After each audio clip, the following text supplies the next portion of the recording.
بسم اللہ الرحمن الرحیم۔ السلام علیکم ناظرین، بہت ہی افسوس کی خبر ہے۔ سلسلہ احمدیہ کے فدائی خادم مولانا مبارک احمد نظیر صاحب بقضائےالہی وفات پا گئے ہیں۔ ان للہ و انا الیہ راجعون۔ آپ 1 مئی 1934 قادیان بھارت میں پیدا ہوئے اور 8 مارچ 2022 کو ان کی وفات ہو گئی۔ پیس ولیج کے نزدیک جو ہاسپٹل ہے وہاں ان کی وفات ہوئی۔ وہ پچھلے 2-3 ماہ سے کچھ بیمار تھے، کچھ کے سینے میں بھی تکلیف تھی، کچھ سانس کی تکلیف تھی انہیں۔ وہ ٹھیک ہو گئے تھے۔ ان کے بیٹے سے میری بات ہوئی، منور احمد نذیر سے، وہ بہتر ہو گئے تھے، لیکن اچانک پرسوں طبیعت خراب ہوئی اور اس کے بعد ان کی وفات ہو گئی۔ ان للہ و انا راجعون۔ مبارک احمد نذیر صاحب جو سے ہیں، ان کی زیادہ زندگی جو سی ہے افریقہ میں گزری، اور کیونکہ وہ ایک مربی سلسلہ الحاج نذیر احمد صاحب جو تھے، نذیر احمد علی صاحب کے بیٹے تھے، جو وقف زندگی تھے۔ تو ان کی زندگی کی 11 سال کی عمر میں قادیان سے سیریلون چلے گئے تھے، اور پھر اس کے بعد مختلف افریقی ممالک میں بھی رہے وہ، اور زیادہ ان کی تعلیم جو سی تھی وہ تربیت وہ افریقہ کے اندر تھی۔ جب میں کینیڈا آیا تو میری ان سے ملاقات یہاں کینیڈا میں ہوئی، اور ایک زبردست انسان تھے، ایک ایسی شخصیت کے مالک تھے کہ جو بھی ان کی محفل میں بیٹھتا تھا وہ چاہتا تھا کہ زیادہ سے زیادہ ٹائم ان کی محفل میں بیٹھے اور ان سے فائدہ اٹھائے۔ ایک تو خدا تعالیٰ نے ان کو جو شکل و صورت دی تھی وہ اتنی خوبصورت تھی کہ، اور ان کی جو پھر گفتگو تھی وہ اس سے بھی زیادہ خوبصورت تھی۔ وہ ایک جب وہ گفتگو کرتے تھے یا تقریر کرتے تھے تو ایک سما باندھ دیتے تھے، اور لوگ جو سی ہے ان کی تقریروں کو سننا پسند کرتے تھے، اور وہ علم کا گہوارہ تھے۔ میرا اور میرے ٹی وی چینل کا ان کے ساتھ کوئی ایسا ہوا کہ ہم جب جمیکا کے پہلے جلسہ سالانہ پہ گئے تو جماعت احمدیہ نے ہمیں اپنے ساتھ لے کے گئے۔ اس جو ٹور ہم لوگ جب یہاں سے گئے تھے تو 19 لوگ جب ہم گئے تھے تو اس کے اندر ہماری ٹیم کے 4 افراد کے علاوہ جو جماعت کے لوگ تھے ان میں مولانا مبارک نذیر احمد صاحب بھی تھے۔ ہم نے وہاں پہ ان کی صحبت میں رہے، صبح ان کے ساتھ بیٹھتے تھے، شام کو ان کے ساتھ ہوتے تھے، صبح ناشتہ کے وقت ہم اکٹھے ہوتے تھے۔ تو اور پھر ہمارا ایک ایسا تعلق بن گیا کہ جو ہمیشہ رہا، پہلے بھی ان سے تعلق تھا، اور وہ کہیں بھی ملتے تھے تو ہمیں ہمارے بچوں کو پوچھنا، خیریت معلوم کرنا۔ اور ایک چھوٹا سا واقعہ تھا کہ ان کے ہاتھ میں تھوڑی سی کوئی چوٹ لگ گئی تھی، تو میری بیٹی نے ان کو ایک مرہم دیا، دوائی دی، تو اس سے ان کا علاج آرام آ گیا۔ تو جب بھی ہم ملتے تھے تو وہ ہمیشہ یاد کرتے تھے کہ انہوں نے نا، بیٹی نے آپ نے مجھے دوائی دی تھی، اس سے مجھے آرام آ گیا۔ تو یہ ہمیشہ یاد رکھتے تھے، چھوٹی چھوٹی چیزیں ہوتی ہیں۔ تو میں ایک چھوٹی سی ڈاکومنٹری ہے جو میں آپ کو دکھاتا ہوں، جو ہماری جمیکا کے سفر کی تھی، وہ میں آپ کو دکھاتا ہوں، تو اس کو دیکھیں، پھر انشاءاللہ تعالیٰ ہم اور مزید بات کریں ان کے متعلق، اور ڈیٹیلز آپ کو بتائیں گے۔ ہم یہاں سے 2012 میں جلسہ سالانہ کے پہلے جلسہ سالانہ میں گئے۔ ہم مولانا عبد الوہاب آدم صاحب کی قیادت میں ہم جمیکا گئے، اور اللہ تعالیٰ ان کی مغفرت فرمائے، وہ بھی ان کی وفات ہو گئی، گھانا کے امیر جماعت تھے۔ اس طرح سے ہم نے وہ ٹور کیا۔ اس ٹور کے اندر مولانا مبارک نذیر احمد صاحب بھی تھے، جیسے کہ آپ کو فوٹو میں نظر آ رہے ہیں، اور ان کے ساتھ ہماری جو دن رات ہم لوگ ایک ہی ہوٹل میں رہے، صبح ناشتہ ہم اکٹھے کرتے تھے۔ اس کے اندر امیر جماعت کینیڈا لال خان ملک صاحب تھے، مشنری انچارج مولانا مبارک نذیر احمد صاحب تھے، یہ موجود تھے۔ محترم شفقت محمود صاحب تھے ملک رشید صاحب انجینئر تھے، جنہوں نے وہ مسجد کا ڈیزائن کیا تھا جس مسجد میں کےفدائی کے لیے ہم گئے تھے۔ ندیم خان صاحب تھے، خان آٹو والے، وہ ہمارے ساتھ ہماری راول ٹی وی کی ٹیم سے تھی۔ عرفان احمد صدیقی تھے راول ٹی وی کی ٹیم میں۔ عدنان مبین احمد صدیقی تھے راول ٹی وی کی ٹیم میں۔ فرحان کھوکر صاحب تھے نائب امیر کینیڈا، وہ بھی ہمارے ساتھ تھے۔ نصیر قریشی صاحب تھے وہاں پہ، میاں احمد سلیم صاحب تھے، ڈاکٹر اسلم داؤد صاحب ہیومینٹی فرسٹ والے وہ تھے، اور صدیق صاحب تھے جو گھانا سے جن کا تعلق تھا. اس طرح مولانا مبارک نذیر احمد صاحب کے ساتھ یہ ہمارا بڑا یادگار سفر رہا. اور وہ ایک تاریخی سفر اس لحاظ سے بھی تھا، اس میں ایک تو جمیکا کی یہ پہلی جامع مسجد تھی جس کے افتتاح بھی تھا، اور پہلا جلسہ سالانہ بھی وہاں کا تھا. تو یہ اس سے ہمیں ان کی صحبت میں رہنے کا بہت ہی اچھا اتفاق ہوا، اور الحمدللہ ہم نے بہت سارے ہمیں جو معلومات ملی وہ شاید میں کبھی زندگی میں نہ ملتی، کیونکہ بڑے بڑے قیمتی وجود ہمارے ساتھ اس ٹور کے اندر شامل تھے. خاص طور پہ عبدالوہاب آدم صاحب جو گھانا کے امیر جماعت تھے، وہ ایک ایسی عالمگیر شخصیت تھے جو ہمارے ساتھ اس کے اندر موجود تھے، اور جس سے ہم نے ان سے بہت مفاد.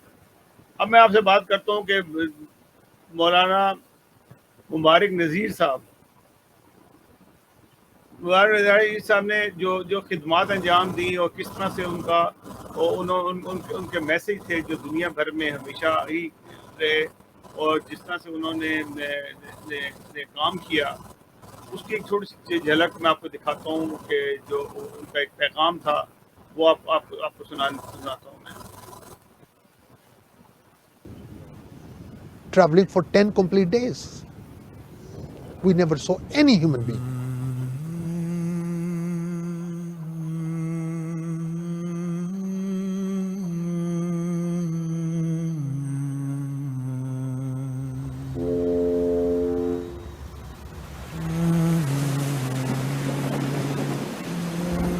It took about 3 months from Qadian to go to Sierra Leone.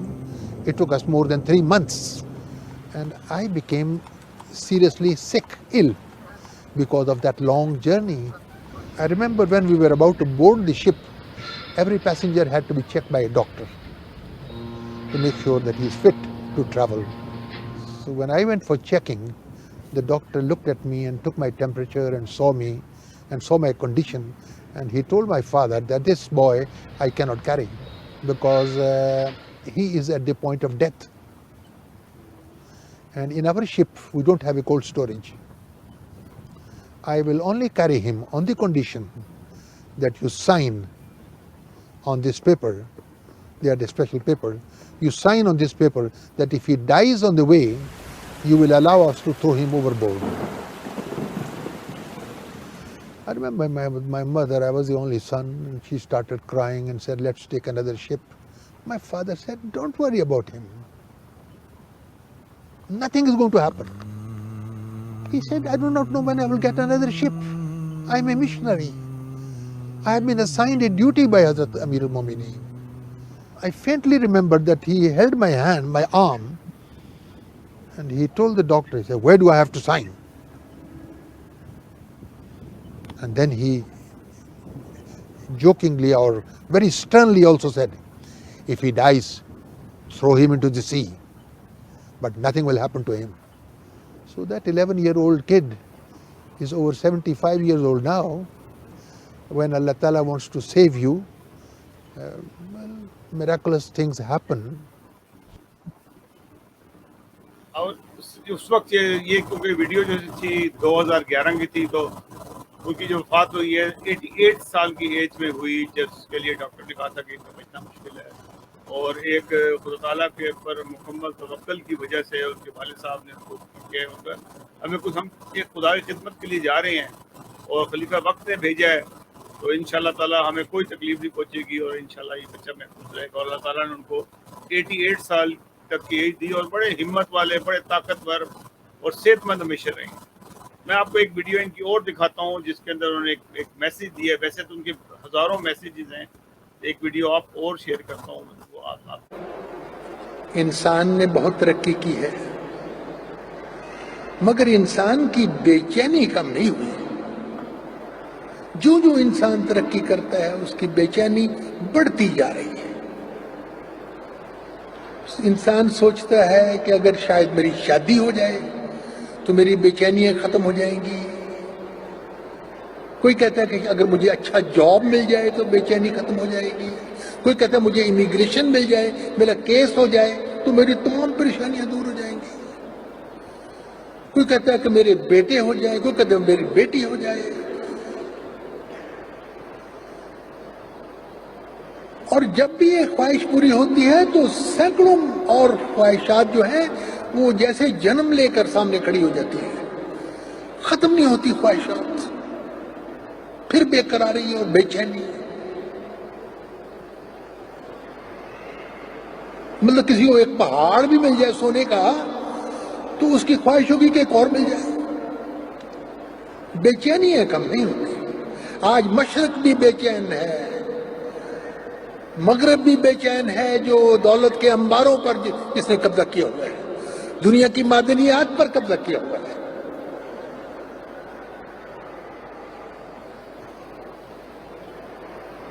مال کے خزانوں کے اوپر بیٹھا ہوا ہے. یورپ بے چین ہے، آپ کو پتہ ہے یورو زون کتنا بے چین ہے آج کل. وہ گریس کا مسئلہ ہے، کبھی اسپین کا مسئلہ ہے، کبھی اٹلی کا مسئلہ ہے، بے چین.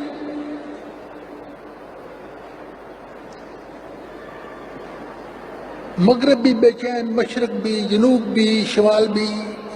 افریقن لوگوں کی اگر بے چینی ہو تو انسان سمجھ لیتا ہے کہ ان کے بیچاروں کی بے چینی کیوں ہے. مگر مغربی اقوام، پھر یہ کیا بے چینی کی وجہ کیا ہے کہ یہ آپ دیکھیں کہ سلیپنگ پلز پر اور ٹرینکولائزرز پر اربوں ڈالر خرچ ہوتے ہیں، اور کتنے لوگ ہوتے ہیں جو صرف نیند کی خاطر انجیکشن لیتے ہیں. یہ اداکار آپ نے سنا ہوگا کہ صرف چند گھنٹے کی نیند کے لیے بعض کا اپنی جان کی بازی ہار جاتے ہیں. وجہ کیا ہے؟ اس کے علاج کیا ہے بے چینی کا؟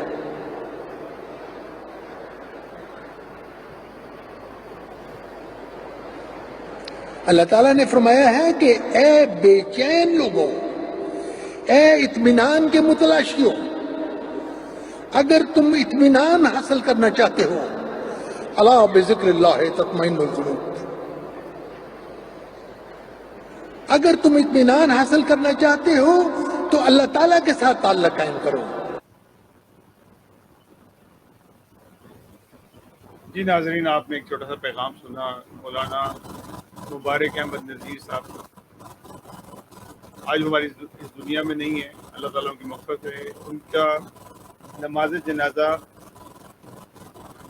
جمعے کو 11 مارچ کو بیت الاسلام ماسک میں ہوگا. اس کے بعد ان کی بریل ہوگی تقریباً کوئی 2:30 پہ. تو جو بھی افراد جا سکتے ہیں وہ جائیں. جو پہلی ویونگ ہے جو ان سے ہے وہ صرف ان کی فیملی کے لیے ہے. جو ابھی اس کے بعد عام پبلک کے لیے بھی ویونگ ہے جمعے کی نماز کے بعد. تو جو بھی افراد اس میں جا سکتے ہیں ضرور جائیں.